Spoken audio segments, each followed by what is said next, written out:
Welcome to On Texas Football. Time for State of the Program, our weekly show that takes a 30,000-foot view of the Longhorn program. I'm Bobby Burton, joined by Gerry Hamilton and Rob Babers. This episode brought to you by our friend Adam Lowy over at the Lowy Law Firm. I want to get straight into it. Guys, we were talking in the back room here, and one of the things we said, this is a put up or shut up game for the Longhorns, as well as maybe for the Florida Gators. But most importantly, it's time for the Longhorns to show what they got, because it's going to be hard. It would be really hard for Texas to come back from a loss in this game. And the Texas needs all of what they got to go and beat the Gators. Even though the Gators are 1-3, they're a dangerous 1-3. Yeah. They've lost to three pretty good teams. They've been competitive in each of those games at certain levels, and their defense has been really good. You agree this is a put up or shut up game with the Gators, Gerry? 100%. I think it's a must-win game. And after the loss to Ohio State, this became a must-win game because you have one game margin for error to still get in the playoffs. And if your playoffs are based on hopium, that's not where you want to be in tournaments. This is a must-win game. It's put up or shut up time. Look, if this Texas offense stalls, turn second and shorts into second and longs, the holding penalties on first downs, some of those things we've seen, those things need to be cleaned up. You built a little confidence. You've had an off week. The team's going to be hyper-focused for this game. The last three games have been tough to be hyper-focused for because of the opponents, but this game has your full attention. This is a game that excites players, right? I mean, think about how many players on this roster visited Florida during the recruiting process and know about Florida football and the swamp and all those things. There's a lot of recruits. Hell, there's players on this team that were committed to Florida at one point in time. So there's a lot that goes into this game. Obviously, Arch Manning going to Gainesville there's going to be a lot of buildup for that. But for the team itself, it's a must-win game. It's a put-up or shut-up game. Texas needs to play their best game of the season. By best game, I mean the cleanest game of the season. I'm not saying it's going to be easy because the weather could be an issue. The fans, obviously, the swamp's really loud, but they need to put it together Saturday. What are your thoughts, Rod? I agree with Gerry, especially offensively. I think, Texas defense is going to go in very confident. They're watching that film on this Florida offense, and they realize the Florida offense right now, one of the worst in the SEC. They're struggling. Their quarterback is struggling. There are parts of their offensive line right now that are unstable. And so I think the Texas defense, they're going to feel confident, as well they should, going into this matchup. And that truly, I think, gives Texas a big advantage in that matchup. Now, that Florida defense against that Texas offense, I think that's going to be, for me, you're talking about the identity and who is this Texas team? Who are they going to be on the road when adversity hits? Because it always does on the road. And what form is it going to take, and how is Texas going to handle that? So that's what I really can't wait to watch, because I'm not so sure who has the big advantage in that matchup. The Florida defense is good, I think, and they got some good athletes on that defense as well. Texas will be getting back some key pieces. So when that adversity hits for this Texas offense, and how it's going to, maybe it's Art struggling a little bit early. Maybe it's a turnover. Maybe it's penalties they got to figure out a way to overcome, right? There's been something that's been dragging down this Texas team. Whatever way it materializes, I can't wait to see this team overcome it. And that's why I'm with Gerry in terms of it being a must-win game. It's a great measuring stick, this Florida team, because they're competitive. They got some athletes, trust me, all over the field and on all three phases. And we'll see Texas, once again, we saw them against Ohio State, but we'll see Texas if they have improved or if we've seen regression. All right, since the Ohio State game. We talk about Sark in those big non-conference games, a lot of off-season time to prepare. This is in season, very different. You ain't got 3-4 months to prepare for an opponent, to get hyped up for them. No, this is a week-to-week thing. I know they had the bye week, but this is the start of it becoming kind of a week-to-week proposition. Can you get better week to week, dealing with all the adversity and all the problems that come along with that, and be able to solve those problems as a coach and be a problem solver? So it's something that, I think Texas is looking forward to. I'm not that paranoid. I think Texas is a much better team than Florida, but it's not necessarily about being a better team. It's by executing and playing your best in that game, in that given moment. And we've seen Texas at times not play their best football this season consistently and be able to execute offensively. I'm speaking offense here. Yeah, I would add this. Bob Shipley and Brian Irwin on Lunch with the Coach talked about winning ugly. Rod, that's really what you're describing, right? Is the idea that Texas should, no matter how they pull it out, winning ugly is fine. They just got to win. I want to also bring up a couple other points that you mentioned. One is, where is the talent discrepancy in this matchup? Because that's something that a lot of teams that Texas face, the last three in particular, there's been a huge talent discrepancy. When you go play Florida, there's not a big talent discrepancy. We talked about that this morning, Jerry, on Coffee and Football. There's just not. And when that happens, it's almost where parity comes in. And we talked about this in college football, and that's what the SEC offers compared to a Big 12. In the Big 12, you don't have to bring your A game. You could probably win 9 out of 10 games back in the day with your B game in the Big 12 when Texas was really rolling. Mm-hmm. In the SEC, there's not that margin of error. You agree, Jerry? 100% agree, especially with the conference where it's at right now and who's on Texas' schedule. I totally agree with that. And I don't think there's, if you were looking around, where is Texas significantly better than Florida talent-wise? Well, look, you could say, well, Texas secondary is really talented. Well, yeah, Florida's got Vernell Brown, and they have Eugene Wilson. Dallas Wilson's coming back, a 5-star receiver, and J. Michael Sturdivant. Those dudes can run. They're all potentially NFL players. Yes. I mean, so you look at that from that standpoint. Jaden Ball versus the Texas linebackers, if you just wanted to match that up, Jaden Ball is, if not the best, he's a top 3 running back in the SEC and a future NFL guy. It's still averaging 6 yards per carry with a woeful offense around it, right? I mean, Florida, if there's one area, and I'm not saying it's talent necessarily, it's been the way they've played. I think Texas edges have a big advantage in this game. Okay. So maybe the pass rush gets home a little bit. Rod, your thoughts on the whole idea of the talent discrepancy? Because you played in games where y'all were way outmatched opponents, and then you've also played games that are tighter in talent. What's your thoughts on that, and what does it mean that fans need to be prepared for, I guess? I think that's why, Sark is so kind of fixated on the penalties. Because one of those things that when there is when the talent, when there's talent, obviously, and not a huge talent disparity, it's the execution, right? The turnovers, right? Things that you become your own worst enemy. All right. These lapses in focus. And I think that's why Sark is big on the penalties now, going into SEC play, execution being at a higher level overall. These are the things. I mean, you talked about the Big 12. Texas was the most talented team in the Big 12 year after year. I mean, probably since Mac Brown got there. Other than OU. But honestly, a lot of times, just going off recruiting rankings, they were more talented than Oklahoma. If you go off recruiting rankings, I'm going off like that. I'm just off recruiting rankings. They were so Texas and Oklahoma. But did Texas lose to other teams other than Oklahoma in the Big 12? A lot of the times, right? They lost to teams that were less talented than them. And so it can happen. It's all about being able to execute at a high level and making sure that in those critical moments that you're playing your best football, right? Being clutch in critical moments. In Texas, critical moments, third down, red zone, come back to haunt you. So that's the thing. I'm with you, Bobby. I agree with you about the talent disparity thing and not being a huge gap, but that's a little scary considering Texas has not been great in critical moments.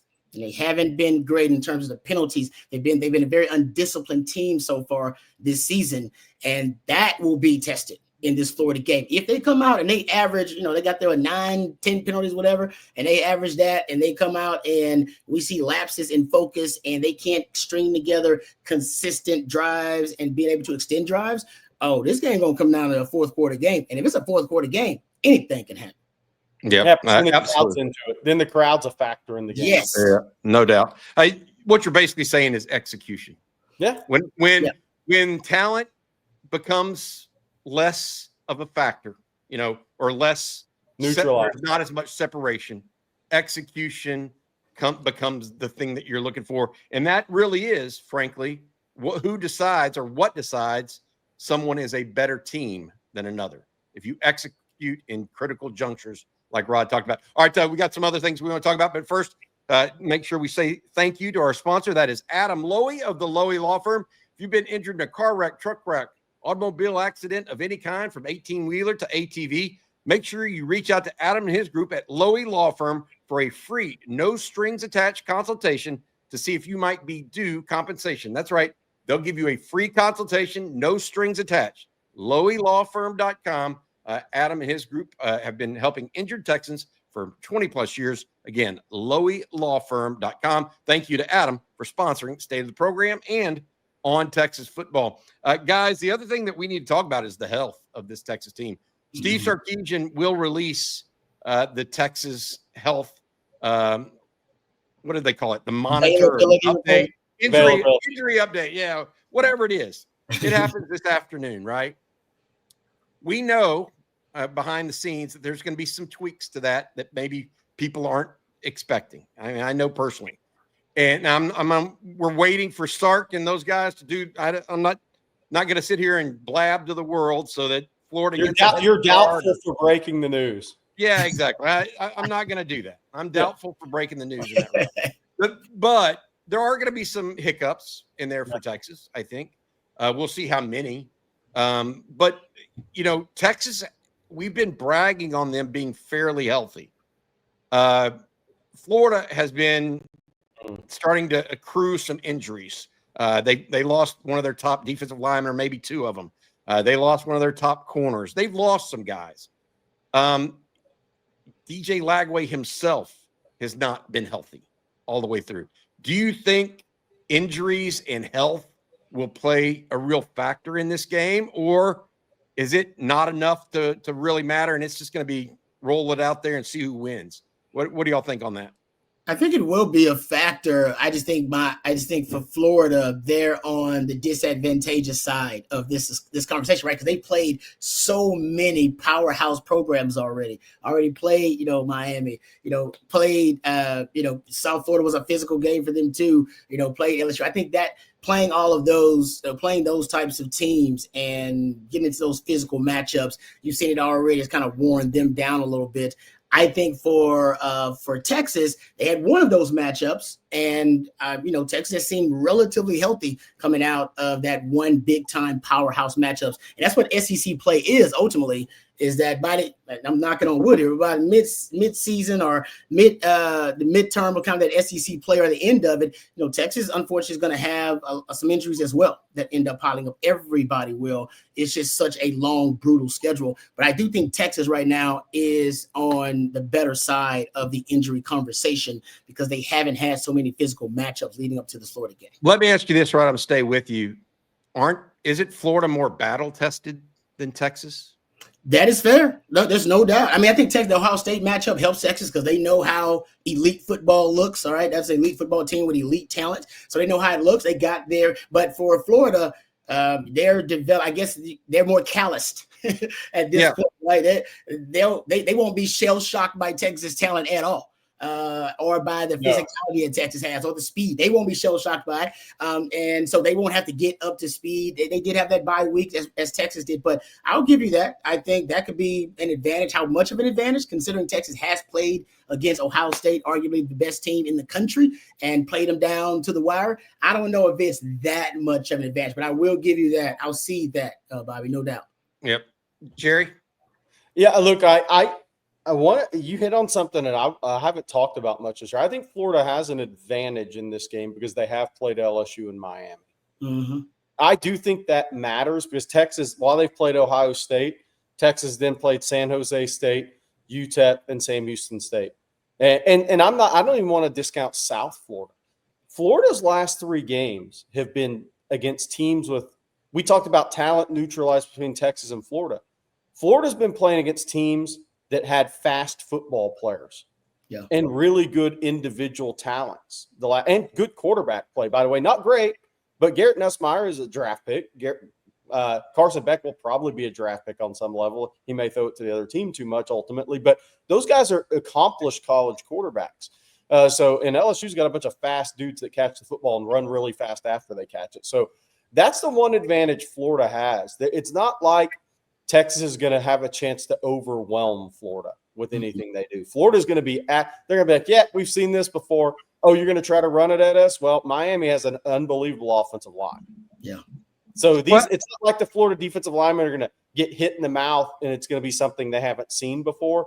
I think that's going to be an interesting part of this. Texas may have a little bit more of an adjustment in the first quarter of this game than Florida does because they've just played LSU and Miami. I agree with that. That's why I think the bye week for both teams is huge here. And I think for Texas even bigger. Sark, I think, needs to give them a schematic bump early. Yeah.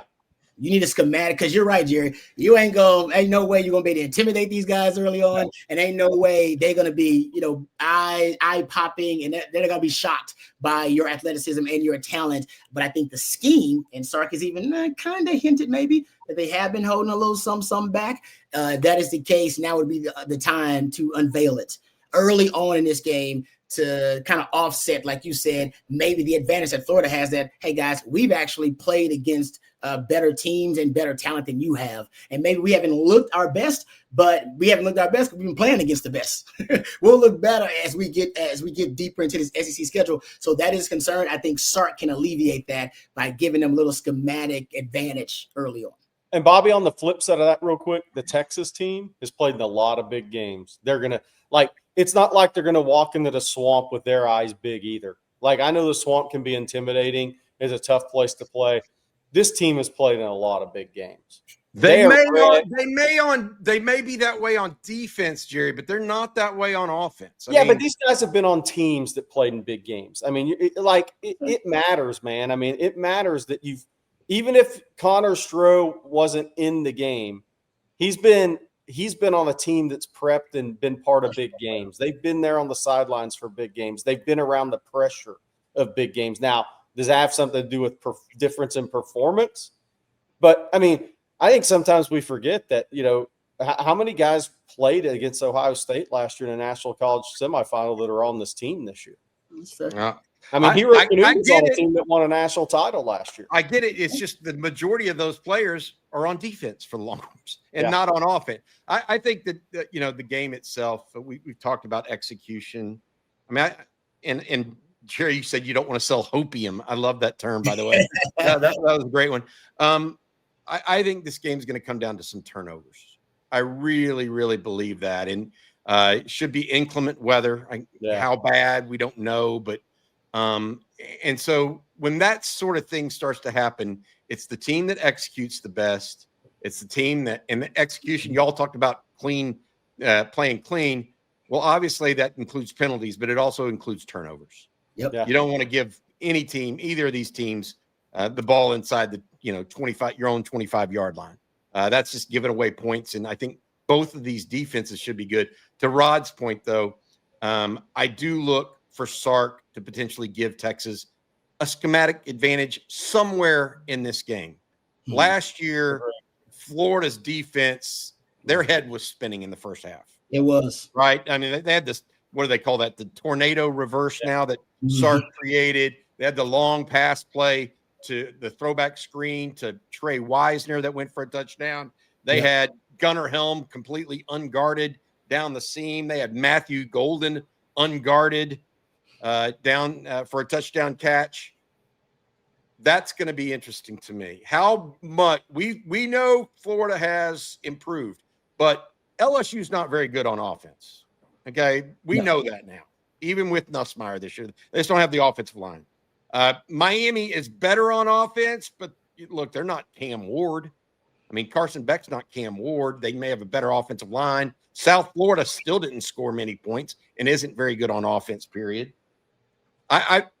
It'll be this offense. I give them more credit than maybe some people do. And I want to see if Florida's defense can hold up this year compared to last year.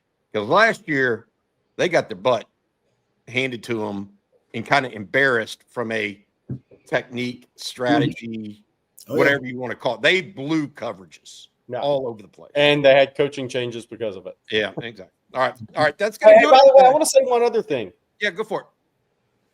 I think, and I've said this before, I said this like when Jake Majors was there. Everybody talks about the quarterbacks being the most important players. And I agree over the course of a season. But I think in tough road environments, the center is the most important player, because if you don't have great communication before the snap, it don't matter who your quarterback is. Just Cole Hudson has the most important job Saturday on the Texas team, because it's going to be loud, and the penalties can cost you 2nd and 5s that turn into 2nd and 8s, 3rd and 2s that turn into 3rd and 7s. His communication, he has the most important job on the Texas team, because it all has to be clean pre-snap for it to be clean post-snap. It's one of the few places where actually Florida's got a better player at that position, at center. Yeah, 3 or 4 year starter in Jake Slaughter. Yeah. Preseason All-American by some folks. All right, that's going to do it for today's episode of State of the Program, brought to you by our friend Adam Lowy. Again, if you've been injured in a car wreck, truck wreck, automobile accident of any kind, make sure you reach out to Adam and his team for a free, no strings attached consultation. That's loweylawfirm.com, University of Texas Law School grad. All right, for Gerry Hamilton and Rod Babers, I'm Bobby Burton. This has been this episode of On Texas Football. Hook 'em horns. Hook 'em.